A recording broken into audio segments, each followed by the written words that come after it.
Hey, my name is Landon Lampkin, and this is for AEP 859 Curriculum and Evaluation. Just a little bit about me. This is in my second year of teaching at the Wakanda USD 272 school district, and I teach at the Lakeside Schools, which is in Cocker City, Kansas, and Downs, Kansas. I primarily teach K-12 vocal music. I see a vast majority of the kids in the whole district most days. I also teach kindergarten through fifth grade technology and STEM, and as well, I do a lot of the technology for the teachers in the district. Something a little bit fun about me is that me and my wife are expecting a baby come here in June, so coming up pretty quickly, and that's a little picture there. Some of my professional goals, short term, finished the transition to teaching. I graduated from Mid-American Nazarene University in December of 2017 and got a job right after that here in the same district. And I'm finishing the master's program as well through Fort Hayes. And then another one is just to provide students with meaningful instruction in music and technology. I'm really striving to take my discipline and take my content area and help students be able to apply that to more areas in their lives rather than just school.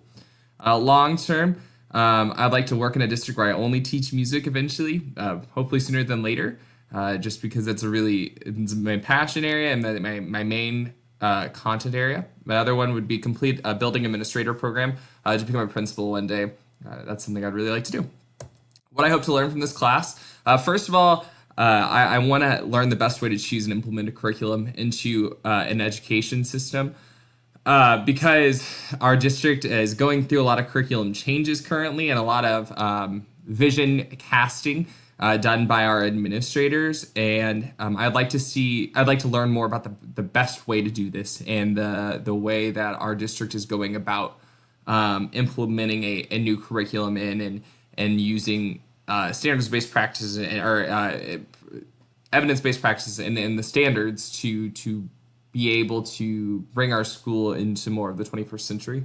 I'd also like to learn appropriate ways to aid others in embracing change in curriculum. In our district, there is a wide variety of teachers, and there are some who are super responsive to new changes in the state and in curriculum, and there's others that are not. So I'm hoping this class can help me learn how to help some of those who may not be as willing to go through some of these changes, help them see the importance of them. And the last thing, and most importantly, is how to better prepare students to thrive in the 21st century as learners and as lifelong learners. And I really hope this curriculum course helps me do that, to be able to help students, as they said in the Jacobs book, be in now rather than be in 1973 or 1995. Learn for the future rather than the past, and be able to apply their education in the school to their life. So yeah, I'm excited to learn with all of you in this class. Thanks so much.